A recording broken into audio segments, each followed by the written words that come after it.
I wasn't supposed to see the receipt.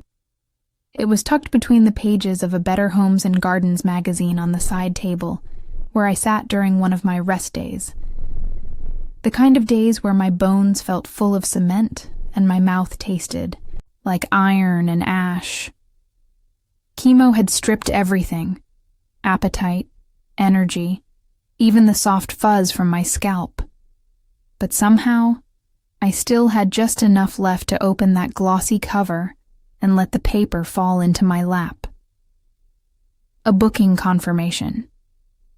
2 names, hers and her new husband's. 2 first-class tickets to Santorini, 5-star resort, spa packages. Date of payment, 3 days after the fundraiser payout had hit our family joint account. My stomach didn't sink. It hollowed.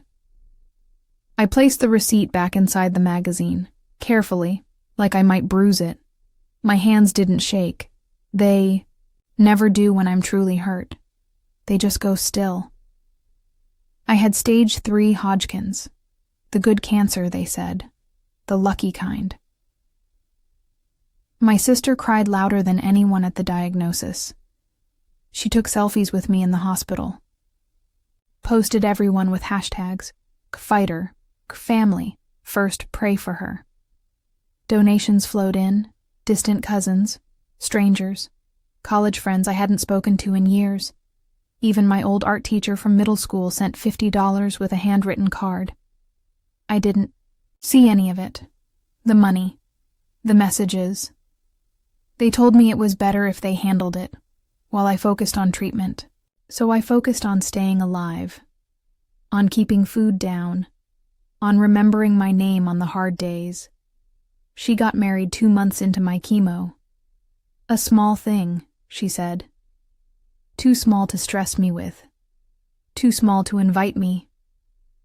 I spent that wedding day with a drip in my arm and my head against the window of the infusion center.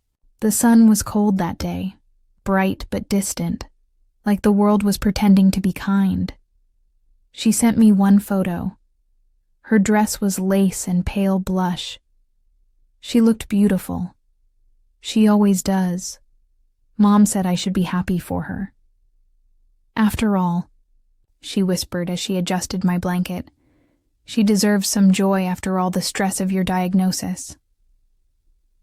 I remember the moment I realized I wasn't angry. Not yet. I just felt orphaned, like I'd lost something invisible.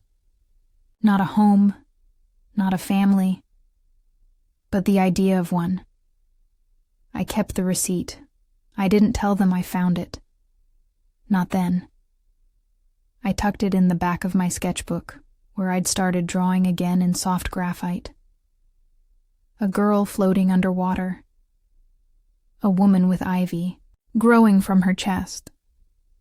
A hand reaching, not for help, but for silence.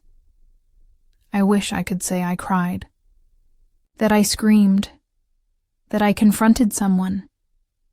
But instead, I did what I've always done. I got quiet, and I listened, and I waited. Recovery isn't a sunrise. It's not soft music or gradual light. It's being wide awake at 3 a.m. with the taste of saline still in your throat, wondering why the world is so quiet now that you're surviving. They rang the doorbell 3 days after my final round.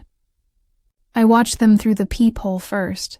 She held a pink and gold basket tied with a satin ribbon.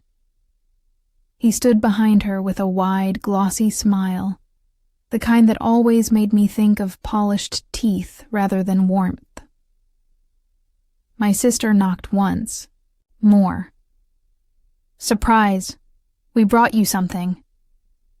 It took me a few seconds to open the door. My hands were clean, but still trembling from the lingering neuropathy.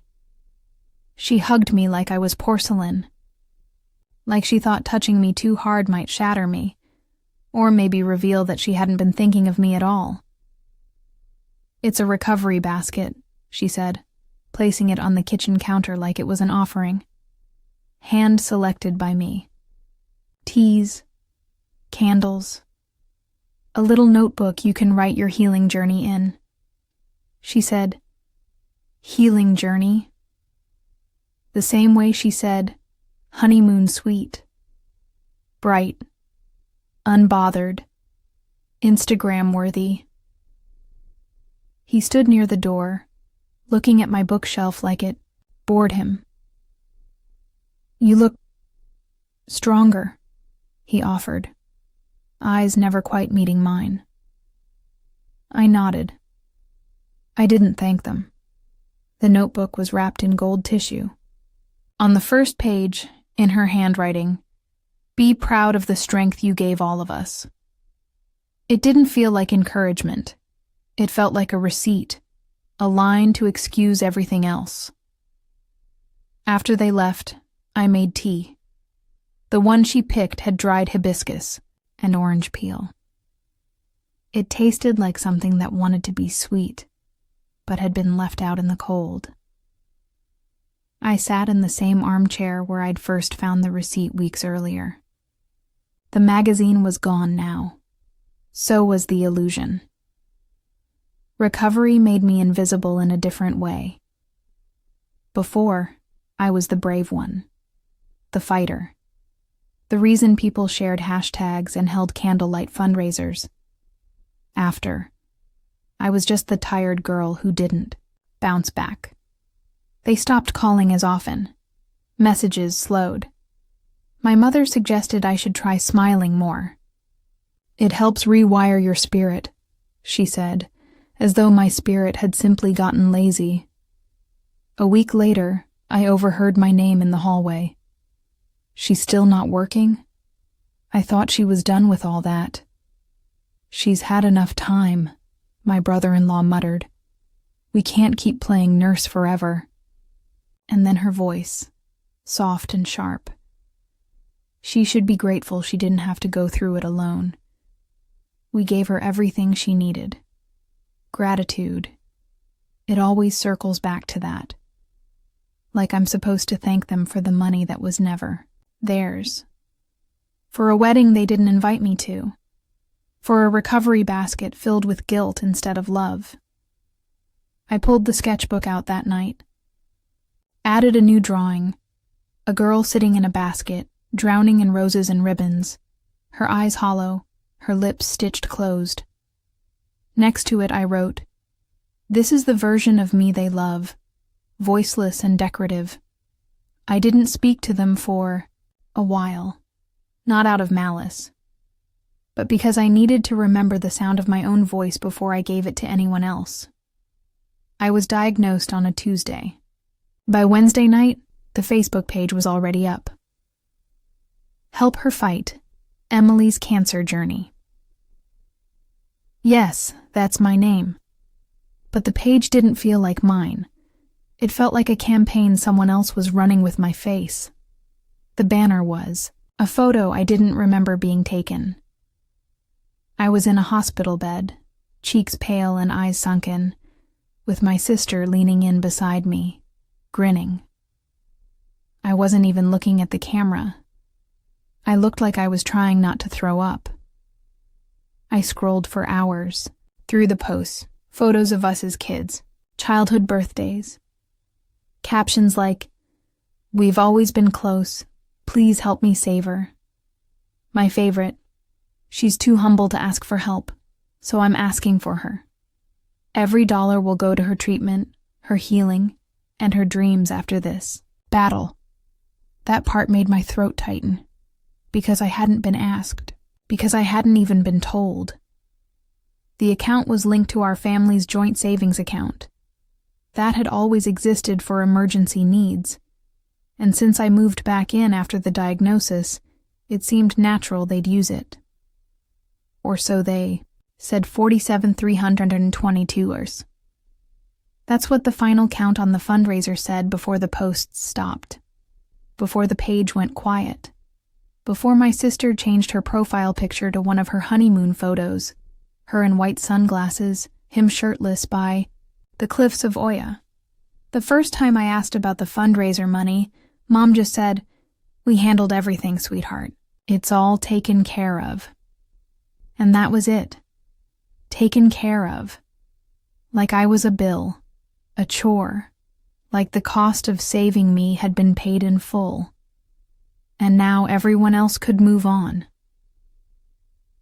I remember sitting in the back seat of her car on the way to a follow-up appointment, the air thick with lilac air freshener and polite silence. She said, "We thought it would be best not to burden you with all the financials. I know how overwhelmed you get."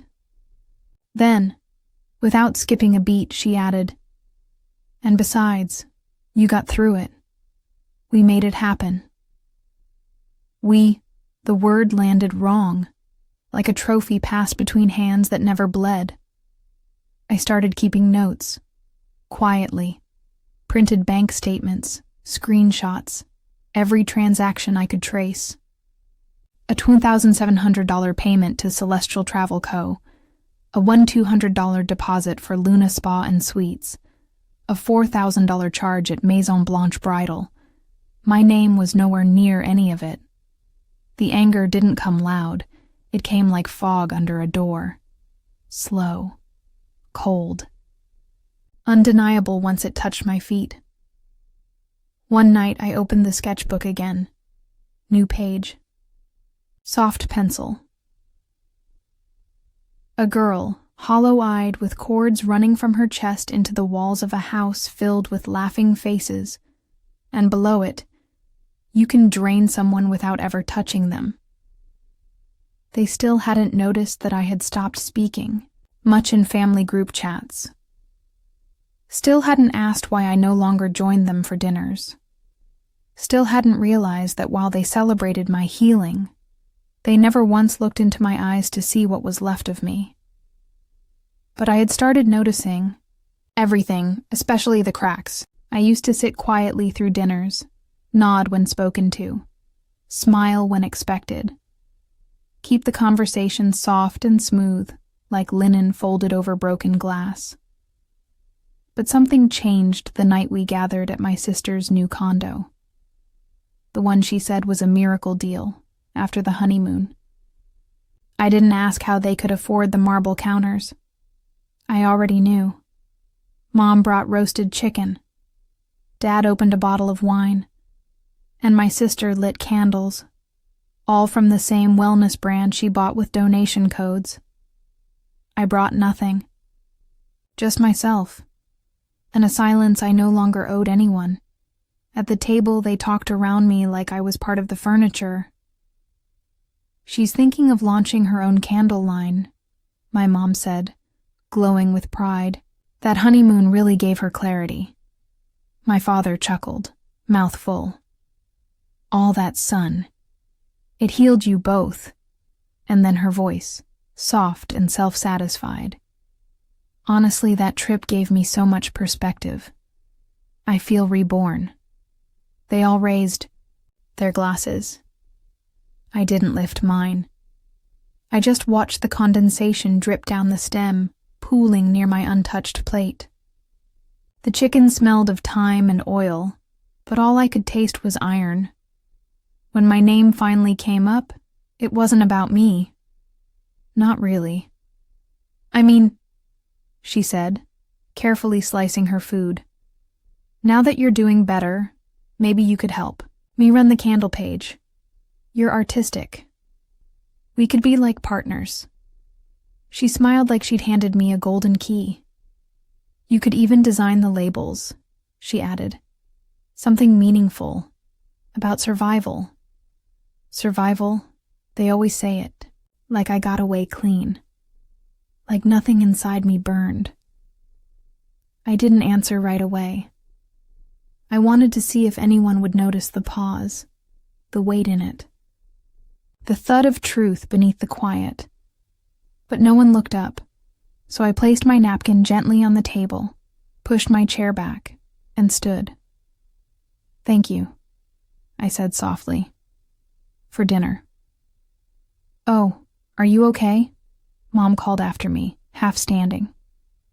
"I'm just full," I replied.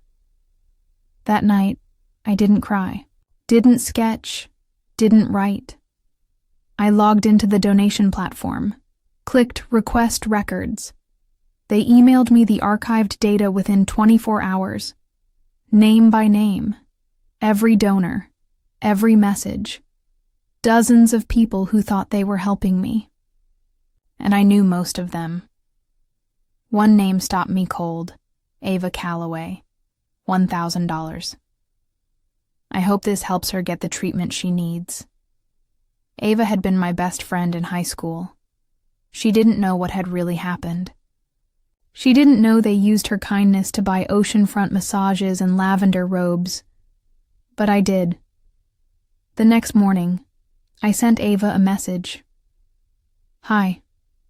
This might be strange, but I just saw the message you left on the fundraiser for my cancer treatment. Thank you. I didn't know. I didn't receive most of what was raised. I'm only now learning what really happened, she replied in under an hour. What? Are you okay? I thought you were involved the whole time? And just like that, a new crack appeared. This one not in me, but in them. I started reaching out, one message at a time, small, simple, honest. I didn't ask for anything. I just told the truth. Some people didn't respond. Some did. Some were furious. Some cried. But piece by piece, the story started unraveling. Not just for me, but for everyone who had been pulled into the lie they built. And through it all, my family never noticed. Not yet. Because when you treat someone like background noise, long enough you forget they can still hear everything. There's a strange freedom in being forgotten. No one asks where you're going. No one double-checks your tone. They just assume you're still playing the same role, the grateful patient, the soft echo behind their louder lives. So when I started gathering my things from the guest room, the one they said I could stay in as long as you need, no one noticed. Not at first. I moved out one drawer at a time. Sketchbooks, USB drives, every folded piece of paper with a receipt, a message, a timestamp. Proof. I found a tiny studio apartment above a bookstore on 3rd and Langley. It smelled like coffee and old paper.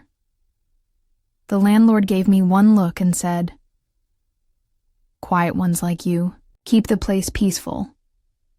I paid the deposit in silence and signed the lease that afternoon. That night, I didn't tell them.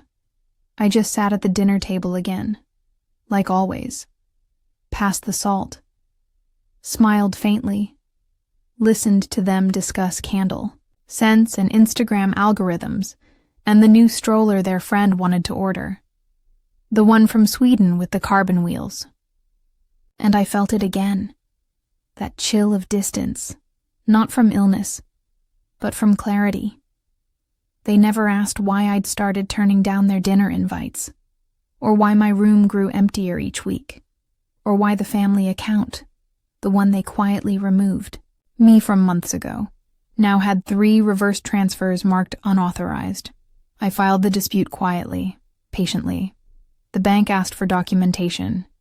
I sent them the fundraiser history, the donor messages, and screenshots of the honeymoon itinerary. They said they'd investigate. I didn't need fireworks, just the truth, typed in legal font, and mailed to the right place. By the 2nd week of being gone, I got my first text from my sister. "Hey, are you mad at me or something? You've been super distant." I stared at the screen for a long time. She never once asked if I was okay during treatment. But now, when I was gone, now she felt the absence. I replied, "I'm just taking care of myself." She sent back a thumbs up emoji and nothing else. In my new apartment, I slept near a window that faced a brick wall. But the quiet didn't feel like isolation anymore. It felt like a decision. I cooked what I liked, painted without worrying about dinner prep, or secondhand complaints. I even made a series of small charcoal pieces titled Unfunded. Each one showed a variation of a woman's hands, reaching, trembling, resisting. I didn't post them. I didn't explain them. But I framed one. Hung it near the door. So that every time I left, I walked past the part of me that survived. 3 weeks after I left, my mother called. Not to ask how I was, not to apologize, just to say, "Your sister's baby shower is next month. She's really hoping you'll come. It would mean a lot. She's naming the baby Hope." Hope. Of course she was. I didn't answer right away.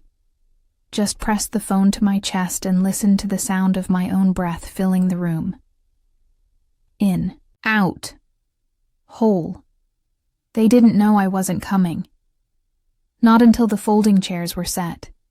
Not until the cupcakes were arranged in the shape of a pacifier. Not until my name was called out during one of the silly baby games, and the room paused. Just slightly, as someone whispered, "Wait, is she here?" She texted me 3 times that day. "Hey, where are you? You coming? We saved you a seat. Please don't do this." I never responded. Instead, I went to the art supply store, bought a new set of pastels I couldn't afford last year. Got coffee from a place that knew my order without asking my name. I spent the afternoon framing a new piece. A woman holding a child, both faceless, as a crowd of smiling mouths turned away from them. The caption, written faintly in pencil at the bottom edge, "Some wounds don't bleed, they just keep asking you to clap." By the next day, I got the call. My mother's voice was tight. "You humiliated her, in front of everyone." She cried. "Do you know how that makes us look?" I sat in my window chair, watching the laundry line sway in the wind outside. The sun threw soft patterns on the floor. "She's been there for you through everything, and this is how you repay her." I didn't remind her that I wasn't at the wedding. I didn't remind her about the fundraiser. I didn't mention the canceled bank transfers or the silence I'd lived in for over a year. I just said, I didn't feel welcome. There was a pause. The kind that lets truth settle like dust on untouched furniture. "Well," she said finally, "maybe you should think about how your behavior affects the rest of us." And that was the sentence. The one that set something loose in me, like a string snapping inside the middle of my chest. Sudden and silent. Later that evening, I opened the shared family photo drive, the one I'd been locked out of since this honeymoon. They had forgotten to revoke one of my admin permissions tied to my old email. I downloaded every image, every video, every polished post of her in her wedding dress, every beachside kiss, every comment that said, "You both deserve this after what your family's been through." Then I hit remove access, not out of spite, out of necessity. They had used my grief, my sickness, my silence as decor. I was simply removing myself from their gallery. That same night, Ava messaged me again. "Hey, just wanted to say, if you ever want to tell the real story, I'll help." A few others have questions too. I didn't know what telling the story meant. Not yet. But something in me stirred. Because for the first time, someone was offering to listen. Not because they pitied me, but because they believed me. In the quiet that followed, I remembered something I'd scribbled during chemo, back when my hands were still shaky. I used to think surviving was enough, but now I know. Silence isn't. Peace. It's the bruise before the scream. It started small. A reshared memory. A tagged comment. A question left under an old photo. Is this the fundraiser you mentioned? Did she ever get the money? Then another. And another. I hadn't posted anything. Not directly. But people had begun stitching together the timeline. The sudden disappearance. The mismatch between posts and reality. The fact that I'd survived, but vanished. A week later, Ava sent me a screenshot. Someone had reposted one of the fundraiser graphics, with a caption. Just found out most of this never went to her. I donated. I feel sick. It had 37 shares in 2 hours, and all I could do was sit at the edge of my bed, holding my phone like a burning match. My sister texted me late that night. What are you doing? Why are people saying this stuff? No greeting, no softness, not even the courtesy of pretending it wasn't true. I didn't reply. She called, twice, then again. I watched the screen until her name disappeared into silence. The next morning, my mother called. Voicemail this time. You need to fix this. It's gotten out of hand. Your sister is being harassed. She's crying. She's pregnant. I deleted it. Not because I didn't care, but because I'd spent 2 years crying alone in hospital hallways and chemotherapy rooms while they posted photos from Santorini. The art piece I'd been working on was almost done. This one showed a woman wrapped in ribbons that spelled grateful, brave, selfless. They were binding her limbs, her mouth, her chest. The only thing not covered was her eyes. Open, steady, alive. I named it Survival Tax. By the weekend, I received a message from a woman I didn't know. Hi. I worked in palliative care for 10 years. I just wanted to say your story. It's not rare. But your silence turning into art? That's power. Thank you for existing loudly, even if they tried to erase you. She didn't want anything. She didn't ask for my version. She already knew. I began to breathe differently after that, like I'd been underwater for longer than I realized. And, finally, something in my lungs recognized oxygen again. They still hadn't apologized. Not really. My sister posted a vague update about online bullying and false narratives. Mom reshared it with heart emojis and the comment, "Our family stands strong." I didn't respond. Didn't correct them. Didn't engage. Because I wasn't looking for confession. I wasn't begging for remorse. I just wanted them to live in a world where their version of the truth was no longer the only one that echoed. I hung Survival Tax in the bookstore lobby downstairs. The owner asked if she could keep it there for a while. Said it made people pause, made them quiet in a good way. I nodded. Leave it as long as you want. She smiled. You made something out of it. I looked at the painting. No, I reclaimed something from it. I saw her again one last time. It was late afternoon, early winter. The air tasted like silver, sharp and clean. I was walking past the florist's on 5th when I saw her standing in line, belly full, lips pressed into a flat smile. She didn't see me. Not right away, but I stopped. Not out of curiosity, but closure. She looked tired in a way I recognized. Not the kind that settles in your bones after illness, but the kind that comes from holding up a story for too long. She turned her head and our eyes met, and for a moment, Everything inside me stilled. She stepped forward. "Hey," she said. "You've been ignoring me."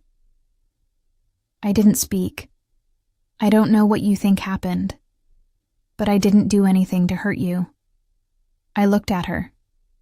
The woman who took my name, my pain, and turned it into her plot line. The sister who smiled beside me in IV rooms and called herself the hero in every photo. The woman who used my fund to book a sunset dinner on a cliff while I bled out on plastic sheets under fluorescent light. I said only this: "I know you didn't do it to hurt me. You did it because you didn't think I mattered enough for it to hurt." She blinked, like I had reached out and pressed a hand over her mouth, not to silence her, but to show her the quiet she left me in. She opened her mouth again, but I had already turned. I walked away with my shoulders square, my hands warm in my pockets, and for the first time since the diagnosis, I didn't feel hollow. I didn't feel angry. I didn't feel anything I needed to explain. I just felt done. At home, I made tea, the hibiscus kind. It still tasted like regret, but softer now, like a memory turning into something else. A week later, the bookstore owner messaged me, said a woman had come in crying, standing in front of survival tax, didn't say a word, just stared, then left. I didn't ask who she was. I already knew. I still live alone, still draw, still keep my phone on silent. Not because I expect apologies, but because I don't need them. I started a new series. This one's called The Quiet Ones. It's not about revenge. It's about return to self, to breath, to a world where I'm not someone else's storyline, just mine. I used to think healing would feel like fire, but it turns out it feels like snow. Soft, still, covering everything that once burned.